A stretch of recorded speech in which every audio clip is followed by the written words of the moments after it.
Welcome to the Vol Bros. My name is Evan. This is my brother Rustin, and we're glad you're joining us for a special Saturday night edition. The idea behind it was we were going to be able to watch the last couple innings of the Tennessee-Florida game together, but Tennessee had very different plans in the sixth inning. It's always nice when you have an 11-run inning. That's always good, especially in the SEC series. So they take the series 2 games out of 3, doubleheader yesterday, 1 game today. What do you think about this series, Russ? It was kind of weird. We said coming into the weekend that today would be the tough game. With Jack Caglione on the mound, hasn't lost a game all year. The rest of their pitching staff has really struggled. So it was weird to see last night in game 2, one of their guys that honestly hasn't had that great of a year really threw extremely well and kept us off balance and ended up getting a win out of it. And then to come out today, and you have to wonder if Kevin O'Sullivan, when he took Caglione out when it was 3-2, you have to wonder if he's sitting in the dugout in the 6th inning going, why did I do that? Because my goodness, the Florida bullpen did not do their job, unless their job was throwing belt high fastballs for everybody to drive to all parts of the field. If that was their job, then they were excellent. But I don't know that I've ever seen a Tennessee player have an inning like Hunter Ensley had in the 6th, 2 for 2 with a double and a home run and 5 RBIs in the 6th inning. That's just not bad. Unbelievable. It's a quality inning. To go from down 3-2 in the 4th, or really even in the 5th, to winning 16-3 and 7 is just unreal. So Hunter Ensley and Christian Moore both with tremendous games offensively today. Did he end up with 7 RBIs or was it more? I believe. I know he was at 7 at one point. I think it was. The Florida StatCast is not uploading quickly. That's probably by design. He finished with 7 RBIs. That's pretty good evening. Pretty good. Elijah said, go Vols, absolutely. He said 1 inning is all it takes with this team, especially if you have 11 runs in 1 inning. That was pretty good. Pretty good. And it was also nice to see Christian Moore and Blake Burke go back-to-back there in the 7th inning. That was nice to see those 2 dudes doing that. That was probably the thing that impressed me the most about the 6th was we scored 11 runs and only hit 1 home run. I mean, most of it was singles and doubles and, just heads up base running. Taps. Yep. Oreo Puppy Dog said, go Big Orange. Absolutely.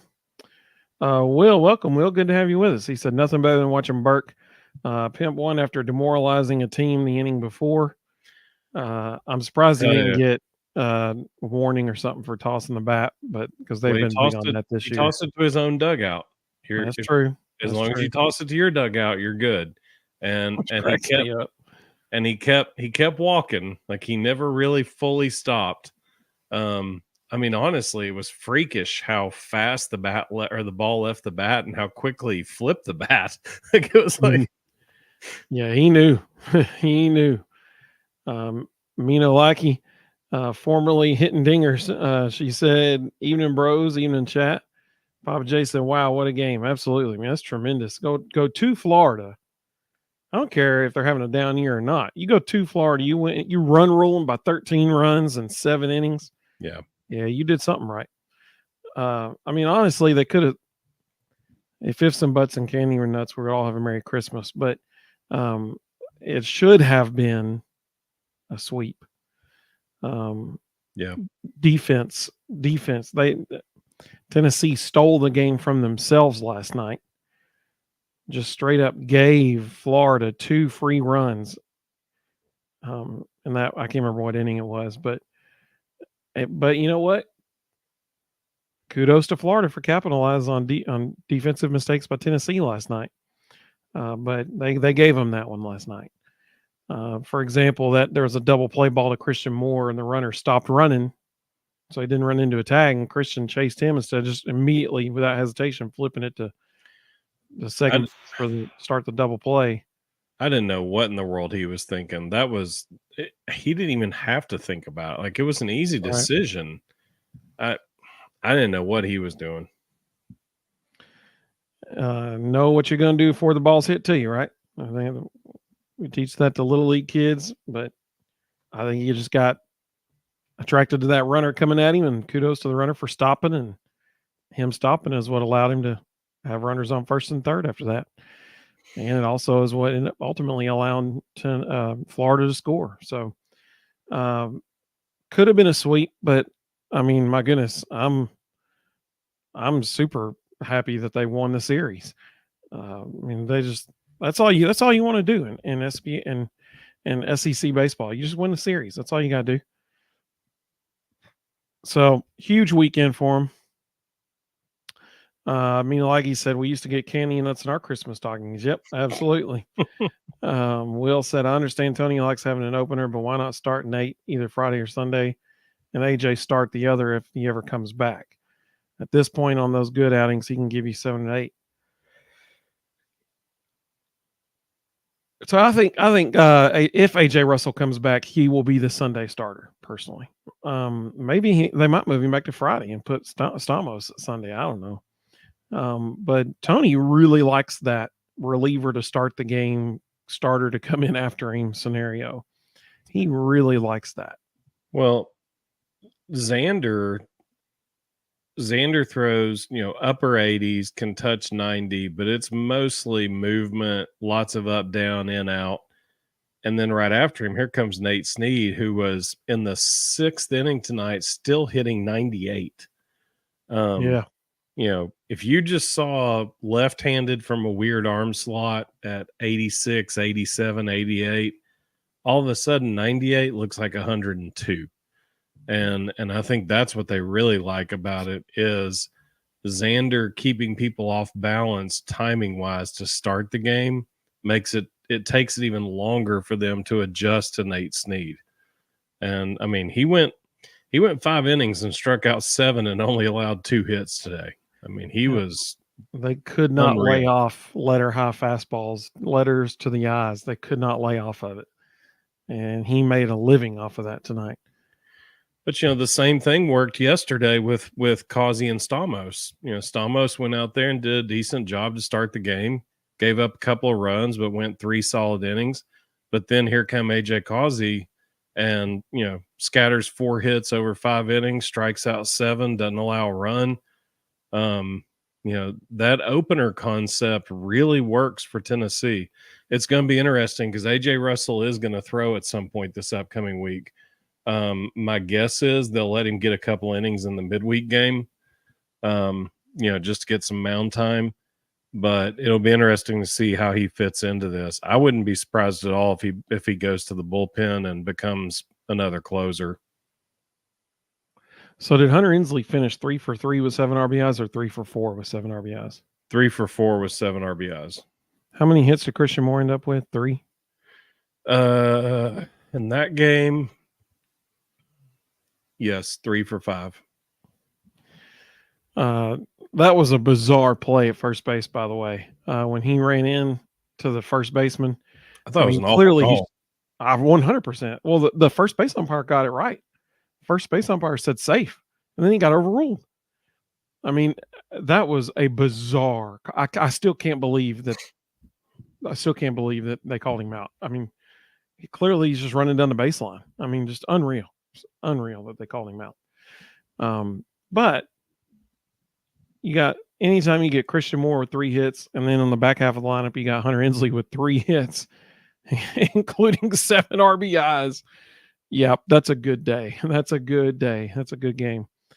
Elijah said, is Florida even going to make the postseason?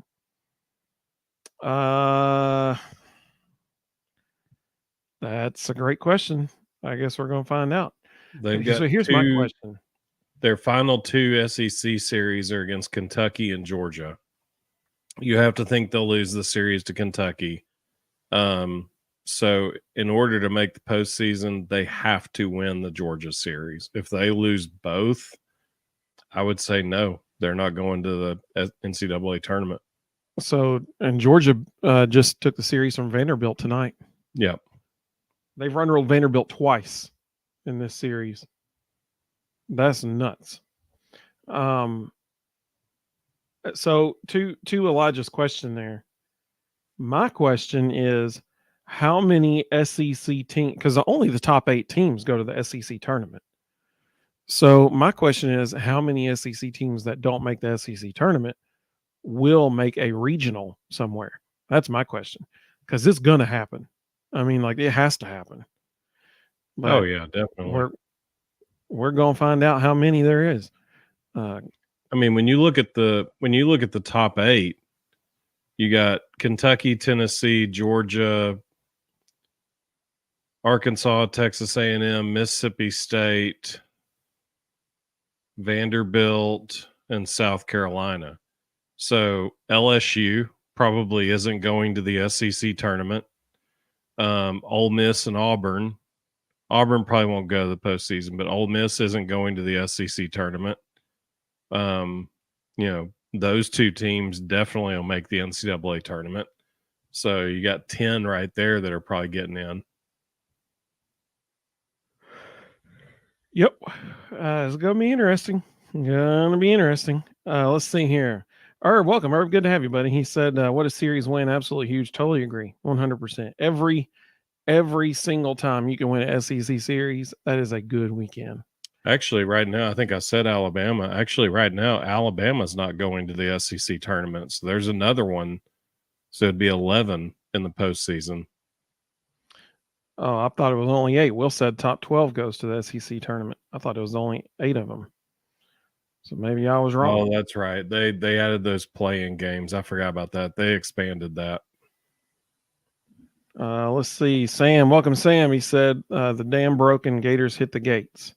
That 11-run inning was quite enjoyable. And, like I said, kudos to Tennessee. They took advantage of when pitchers give you pitches to hit, when pitchers give you pitches to hit, good hitters take advantage of it. And Tennessee did it. It was good to see Robin Villeneuve in the lineup tonight. Unfortunately, didn't do much at the plate, but it was good to see him in there. Tennessee needs him to do what he did last year in the JUCO ranks. Obviously, it's been a little bit different for him in the SEC, but my goodness, he had over 100 RBIs last year in the JUCO ranks, so they need him to start hitting the ball well. If he can start hitting the ball well, that's just a whole other dimension. I hadn't seen Dalton Bargo in a while. I don't know if he's injured or just gotten outperformed. I don't know. We'll see what happens with Elijah. Said that would be crazy if Florida missed the postseason. National runner-ups to missing out entirely would be one of the biggest falls I've ever seen. Yeah, that's fair. Dalton got in game 1 yesterday, he got 2 at-bats. Brad Laurie started as DH, and then they made a pitching switch, and Dalton came in and got the final 2 at-bats at DH and went over 2, I believe 2 strikeouts. No, 2 pop-ups. And they need him to get it going again too. Yeah. Tony said, hey, welcome, Tony. Good to have you, buddy. He said, hey, guys, me and my oldest son had a great night Thursday at the Big Orange Caravan. Spoke to all the coaches and Danny White. So Tony was at the Memphis Caravan this week. So there were stops all across the state of Tennessee this week. Tennessee fans got to meet Danny White, Rick Barnes, Josh Heupel, and Coach Caldwell, brand new Lady Vols basketball coach. So very, very cool evening. Tony, I hope you had an awesome time, man. I hope you had a fantastic time. I enjoyed reading your comments about it on Facebook too. So I'm glad that you got to do that and experience it with your son. That is fantastic. Looking ahead for Tennessee baseball. They have 2 series left. One is at Vanderbilt this upcoming weekend, and then one they finished the season at home against South Carolina. So the midweek games, I'm going to pull them up because I don't remember those two. Let's see here. The midweek games are This week it's Queens College out of Charlotte. Yep. Tuesday night at 6. That's a SEC Network Plus game. Surprised that one's not on like ESPN2 or something. And then they got Belmont. Hey, that is not a slouch. They got Belmont next to the Tuesday after that, May 14th, 5:00 p.m. Belmont beat Clemson like 18-3 earlier this year. So Belmont is not a pushover. That should be a really good midweek game for people to attend if they can. Let's see here. Sam, welcome. Sammy said, icing on the cake, Lady Vols keep Kentucky in their place. Yeah, I'm glad you mentioned that. So Lady Vols yesterday clinch the SEC regular season title. Back-to-back SEC regular season champs. That's awesome. Congratulations to the Lady Vols. Fantastic. Devin, welcome. Devin, good to have you, buddy. He said base Vols look good. Absolutely. This team we saw today was the team that we had become accustomed to seeing the previous few weeks. Let's see here. Elijah said, Sam, that game was wild, that softball game. Yep. Herb said, battle back and didn't quit. Loy and Dallas and Phillips step up would be absolutely huge to help the bullpen and pitching and close out the year. Herb, I think you just said the best thing anybody said all night. And I think you nailed it. Those three guys, listen, they already got Kirby Cannell and Combs. They already got both of them throwing really well out of the bullpen. Obviously, Nate Snead, and I guess you could say Andrew Causey or AJ Causey is throwing well out of the bullpen, but really he's a starter. But all of those guys obviously throwing well. But those three dudes you just mentioned, those three guys can be difference makers if they're throwing well later on, and especially in like a super regional, especially in the College World Series when pitching is at a premium. Those three dudes, if they can step up, man, that is a huge, huge advantage for Tennessee. I'd be surprised if you see the Dallas kid in the postseason. I absolutely think Dylan Loy will get some run. I think Marcus 100%. Phillips will get some run. 100%. I'll be very surprised if the Dallas kid steps on the field. I don't think he's ready for that. Yeah, so those two that you just mentioned, I think you hit the nail on the head. Those are the two that we're gonna see the most. Yeah, those are the two for sure. Let's see. Other than Cannell and Combs and Nate Snead and those guys. Tony said Big Orange Caravan will be in the Tri-Cities on May 8th, I believe. Hope Vol fans pack the place. There's a full house in Memphis. Hey, that's good to know that there was a full house in Memphis. That's good. That is very good. Elijah said, did we play Belmont earlier this year? Well, no, we played Lipscomb and Tennessee Tech earlier this year, those two teams. We haven't played Belmont yet. So they will be not this upcoming Tuesday, but the Tuesday after that. He may be thinking of Bellarmine. We played them. Oh, yeah, that's true. Yep, that's right.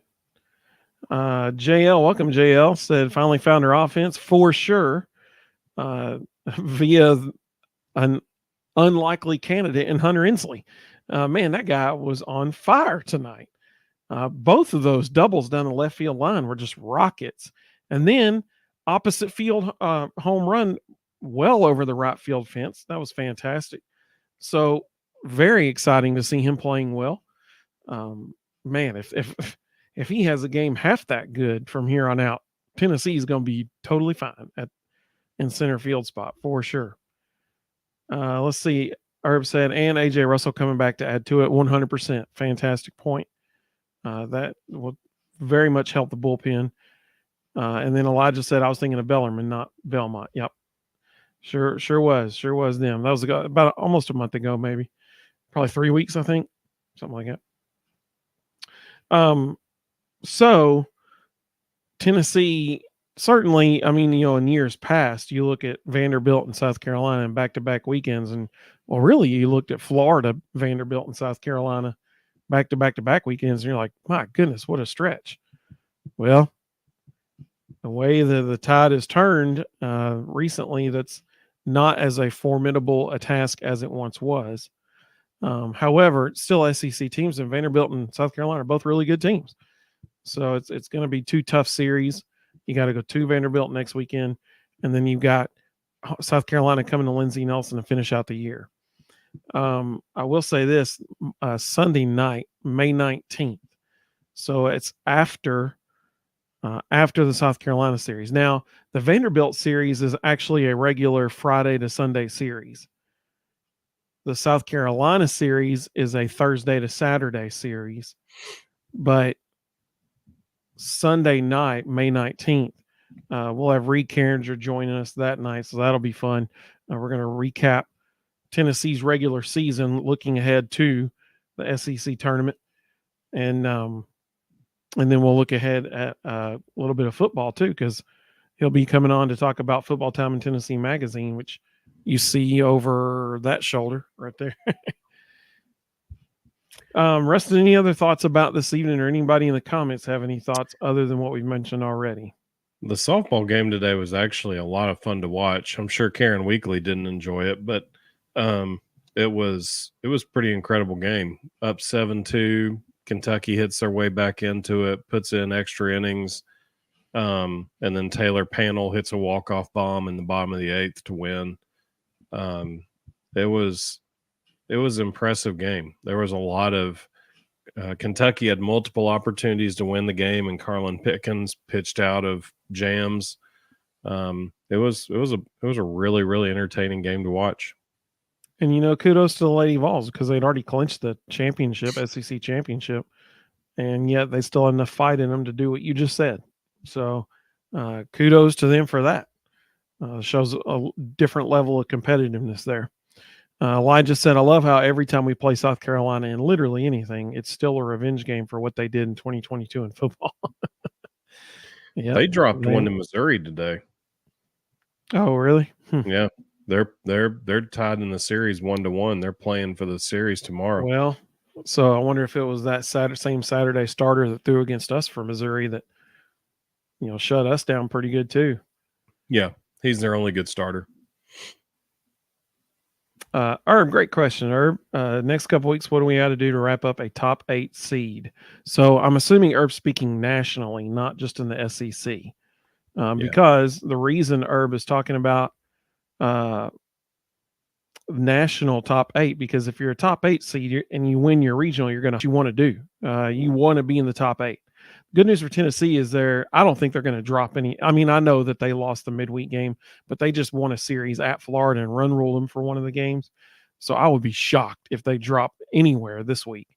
So really, you're looking at 2 weekends. No. You don't drop if you win a series in the SEC. That never happens. I agree. That's what. But I mean, I know they lost that midweek game, but still, I mean, I would be completely shocked if they dropped it all. So they're at number 3 right now. That means that going into, I just said just win. That's all you got. Yeah, that's true. But going into these last 2 series, one at Vanderbilt, one at Lindsey Nelson Stadium against South Carolina, if they win both series, there's no doubt they're a top 8 seed. They're a top 4 seed because they're not going to drop out of the top 4. If they win every series remaining, they will stay in the top 4. They won't move out of it. I mean, if we're moving, no matter what happens in the SEC tournament, if we're moving people out of the top 4 for losing one game in a series, then Arkansas is going to drop too because they lost to Kentucky today. So that it's not about how many games you lose. I mean, Texas A&M lost to LSU yesterday. So, and they're currently tied with them 4-4. So, if Texas A&M loses that series, we'll actually move up to number 2. It's not about individual games in college baseball. It's about the series. I mean, it's become so much about the series that midweek games don't even count anymore. Like the people voting on the polls don't even pay attention to the midweek. Now, if by some, so my opinion is, and I could be totally wrong, but my opinion is if they win both the series remaining, and they win both of those, no matter what happens in the SEC tournament, they're going to be a top 8 seed. I mean, think about this. So A&M lost to LSU yesterday. They're currently tied 4-4. That's the number 1 team in America. If they end up losing tonight and they lose that series, and tomorrow, I mean, Kentucky and Arkansas are split 1-1 right now. If Kentucky beats Arkansas tomorrow and Arkansas loses that series, come Monday, we're the number 1 team in America. Yeah. Now, if they split the next 2 series, so let's say we lose a series at Vanderbilt, win a series at home against South Carolina, whatever it may be, if they split a series, then I think they got to win at least 1 or 2 games in the SEC tournament to just be assured of a top 8 seed. But in order to lose a top 8 seed, they're just going to have to totally tank from here on out. Like, they're going to have to lose both series. I don't think that's going to happen. I think even if they split the 2 series, they're still in the top 5. I don't see it. I mean, their record and strength of schedule is just exponentially better than everybody else around them. And, to Herb's point, we saw what happened last year when we should have been hosting a super regional because we weren't a top 8 seed. And then we got the shaft and didn't get to host it, and it went to Southern Miss instead. Why, I still don't know. But we now know it's vitally important to be in that top 8. So, because you don't want to leave any doubt. You don't want to let the selection committee take it away from you at all. We got to make sure. We got to make sure that they get in the top 8. Let's see. Keg 2071 said, "Go Big Orange." Absolutely. Doug, welcome, Doug. Good to have you, buddy. He said, "It's so good to be good in all sports. Go Big Orange." Absolutely. Man, it's nice, isn't it? Oh, it's so nice. Elijah said, "Isn't Carlin Pickens still only a sophomore?" Yes, that is correct. She is only a sophomore. Let's see here. Caleb Longcare, welcome, buddy. He said, "Hello, everyone." And Tony said, "I think we would have to, in order to drop out of the top 8, I think we'd have to lose both series." And of course, it's according to what happens to other teams as well. The rest of the top 10, what did they do? What are they doing? Yeah, that's a great point. And to that point, Clemson and Georgia Tech split game 1 and game 2. Clemson's currently number 4 in the country, and they have their game 3 tomorrow. So, and Georgia Tech has scored a lot of runs on them in 2 games. So it's possible Georgia Tech wins that series and Clemson at number 4 drops even lower. And number 5 is East Carolina. And this is where strength of schedule comes into play. Like, they're not gonna just randomly jump somebody like East Carolina above an SEC school because it's just not the same. Well, and to that point, that's why East Carolina is not going to drop out of the top 8, because their schedule is much weaker. So, like, they're not dropping out. They're going to keep winning. Yeah, but what I'm saying is they're not, even if they keep winning, I don't see the polls leapfrogging them over a better SEC school. I don't see that happening. Devin said, "We control our own destiny at this point." 100% agree. He said, "I agree with Rustin. There's not much we can do to get out of the top 8 without tanking or the wheels falling off." I agree. Dester, welcome, Dester. He said, "If we lose the next 2 weekend series, we should still be in the top 5. I don't know if we lose both, if we'll still be in the top 5. Once again, it just depends on what other people are doing too. Herb said Vandy is not looking great. I agree. They're not. Neither is, I mean, South Carolina hasn't. I mean, Right. South Carolina's been very average. All you got to do is win 2 out of the 3 next 2 weekends, and you're golden. I mean, that's the bottom line. Win 2 out of the 3, and you're good. So that needs to be the goal for sure. It's going to be an exciting month of May. That's for sure. You got super regionals, conference tournaments, and the Vols are going to be right up at the top of both conference tournaments. Really, really excited. Tony said, "Hey guys, kind of off subject. Danny White said we have a chance to finish in the top 5 nationally in the All Sports Trophy. We're currently leading the SEC." Yeah, so that is a very good point. I mean, you think about what they did right now in golf. Golf's the number 1 seed in the NCAA tournament for the first time ever. The number 1 seed, that's very exciting.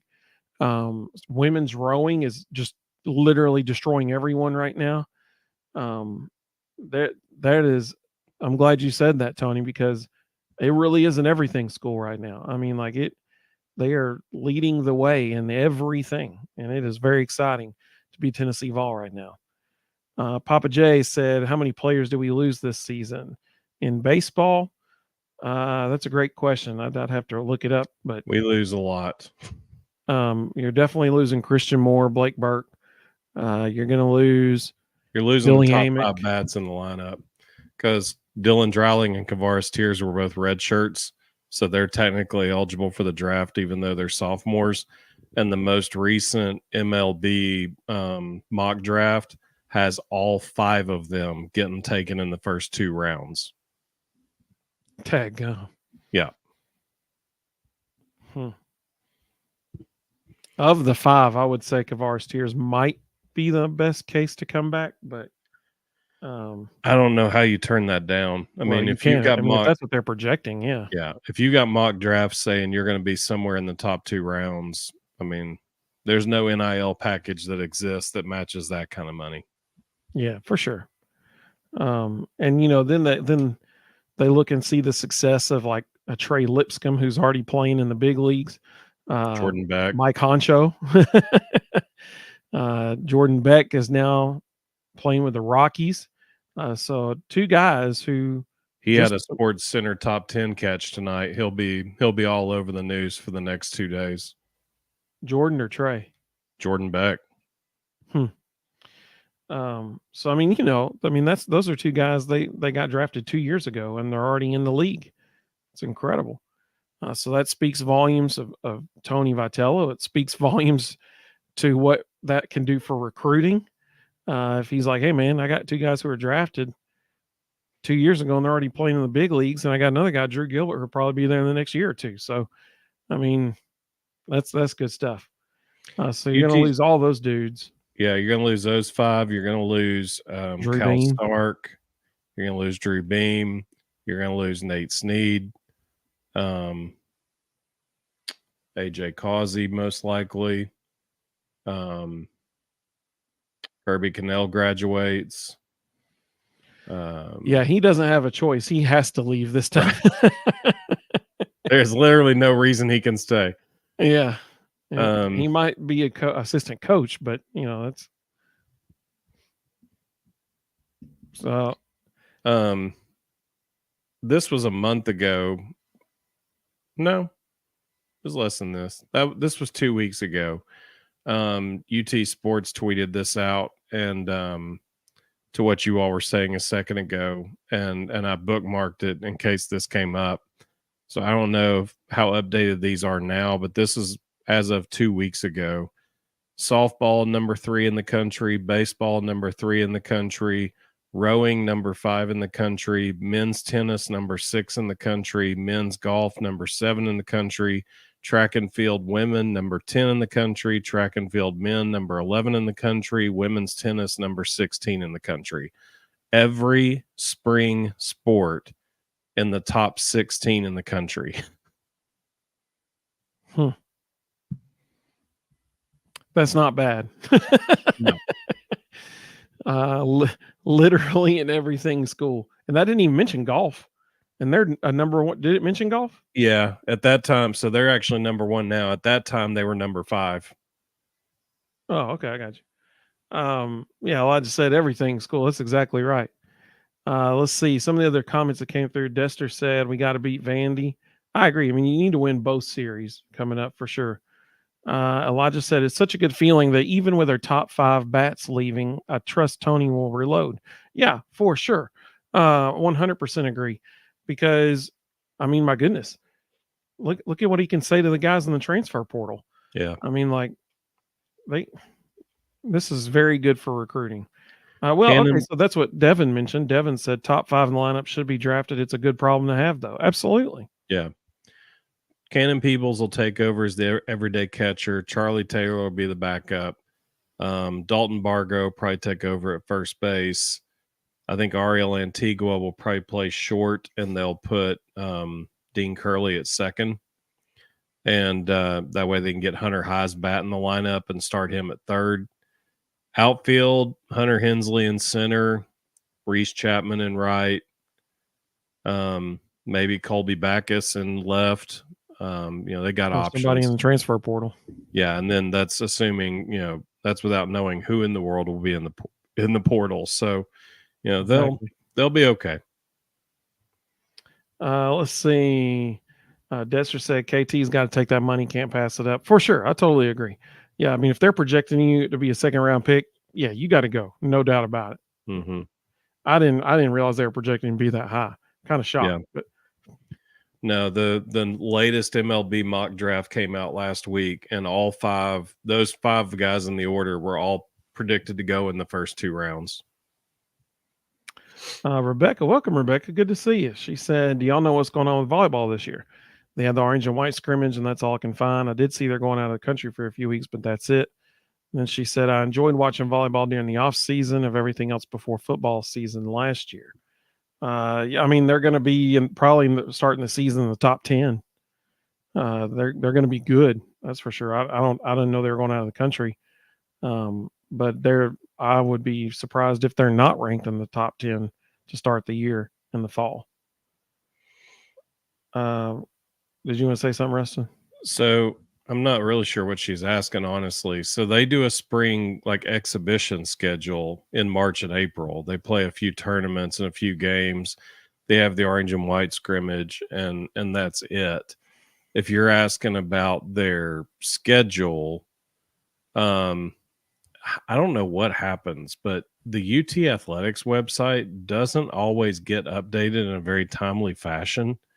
And they still have not posted the volleyball fall schedule, which is really weird because it's May. But it could be stuff still in flux. They're still trying to nail some dates down, but they just finished their spring exhibition schedule, and I don't know why the fall schedule's not on the website yet. It's weird that it's not. Herb said, "When is your next live?" That's a great question. Normally, it's Thursdays and Sundays at 9 Eastern. That's normally when we do it. This week has been a little different because we had family birthdays Thursday and Sunday of this week. And so we'll actually be celebrating birthdays tomorrow night at my house. So that's why we won't be live tomorrow night. So our next live will be next Thursday. That'll be the next live stream. Dexter said, "Go Vols to spring sports." Absolutely. Elijah said, "And we also have the top recruiting class, I think, or one of the top." Herb said, "Tony always has a top 2 class." Yeah. Let's see. Depending on the service you look at, they're anywhere from 1 to 3rd in the country in recruiting for next year. And again, that changes a lot after the draft because you just never know what you're going to lose. Elijah said, "We should also probably get a top 3 transfer class." I mean, when you look at what we did this year with the transfers, absolutely. I'll be curious to see what they do in the portal. I wouldn't be surprised if they go after some frontline starting pitching. I think they kind of like the guys they've got offensively coming back, though. And I would be real surprised. I could see him going and getting another third baseman to platoon with Hunter High. I could see him getting one more outfielder. But I think the rest of the spots they're pretty confident with, and I don't know that they'll go get a whole lot of position players. I agree. They got to find somebody to replace Drew Beam. They got to find somebody to replace him. Elijah said he thinks volleyball starting in the top 5 because they made the Elite 8 this year and brought back almost everyone. Good point. Rebecca said, "Gotcha." Thanks. Some people think they're the front runner for national champion. Like they've got everything coming back, and they're going to be very good. And okay, so to that point, they very well. I mean, they were this close this year. They were beating the national champions when they got in the round that they got knocked out. They were beating them, and the national without their best player. Yeah, and they came back, fought back, went into the final set, and it was back and forth, and the ultimate national champion finally edged them out. But I mean, they were this close to winning it this year. Let's see. Tony said, I was very impressed with Kim Caldwell after speaking with her. I think the Lady Vols will be fine. Just need a few more players from Portal. That's good to know, Tony. I'm glad you said that. She seems like she's very competitive and she's no nonsense and wants to get to work. They're going to get 2 more girls out of the portal. That's going to happen soon. I think people have forgotten 2 things, though. Talasia Cooper is sitting on the bench. She was unable to play this entire year because she transferred late and missed the portal window. And she transferred from South Carolina. Very good player. Will probably be in the starting 5. She would have definitely, whether Kim got the job or somebody else did, she was going to be in the starting 5 this year. So they've got her sitting there on the bench. And I've said it, I know it probably sound like a broken record. I think you're finally going to see the real Jillian Hollingshed. I don't think it was a coincidence that the other day during individual workouts, Lady Vol Twitter account decided to tweet out a video of Jillian Hollingshed catching a ball on the wing, making a pump fake, and driving the middle of the lane and dunking it. I don't think that was coincidental. That's the Jillian Hollingshed I'm used to seeing play, and I'm excited to see her in this system. I think people are going to be stunned at how good she actually is, and that she's been very held back for the last couple of years. The girl you just mentioned, Tony said that Kim mentioned her at the Big Orange Caravan. Yeah. Sam, speaking about baseball, said this has been a fun team to watch with the bats these guys have. Oh man, yeah, it's must-see TV. I mean, like anytime Tennessee comes to the plate for their half inning, all eyes are on the TV. I mean, like it's just they're must-see TV. Well, Rustin, do you have anything else that you want to talk about for this evening? No, I did see I'm going to keep harping on this Jillian Hollingshed thing. I did watch her hit 6 threes in a state championship once, so she fits this system very well. Yeah, for sure. Well, we appreciate everybody joining us. We will be live again next Thursday, whatever day that is. I'm not sure. The 9th? Yeah, the 9th. I got it. Yeah. Is it the 9th? I think it's the 8th. Well, whatever day next Thursday is, that's the day we're going to be live. No, it is the 9th. You're right. It's the 9th. Cool. Well, we hope everybody will join us then. We do appreciate everyone joining us tonight on a special Saturday night edition of the Vol Bros. Like I said, normally we're on Thursdays and Sundays. Elijah asked, do you guys think we will land Lanier? Yes. He said, I've heard Kentucky is pushing hard. I think Tennessee can sell the Dalton Connect success story and get him. I do think it's also important that he was not on the NBA Combine list. I think that's a big deal. So I think it's also important that Rod Clark has been sharing videos of Chaz Lanier in the gym. That's usually a good indicator. Sam makes a great point. He said, run ruling the Gators is as much fun as sending your least favorite SEC coach to retirement. Absolutely. Mina, like you said, good night all. Thanks. Absolutely. We're glad you joined us. Elijah said, fair enough. Yeah, I think that there's a big Dalton Connect success story they can sell to every recruit right now. I think he'd already decided. I think they were just waiting to see what happened with the NBA. And when he didn't get invited to the Combine, Kentucky was offering him the world, but he was never considering anything but Tennessee. Tony said, last thing from the Big Orange Caravan, Rick Barnes is a fine man. I agree. He is just a good guy. And I'm glad he's a Vol. He's easy to root for, that's for sure. That's a great point, Tony. I'm glad you said that. Well, I appreciate everybody joining us tonight. It's been a lot of fun. I hope everybody has a great evening, and I hope everybody joins us next Thursday. Herb said any win over the Gators is a good day. I totally agree. So totally agree.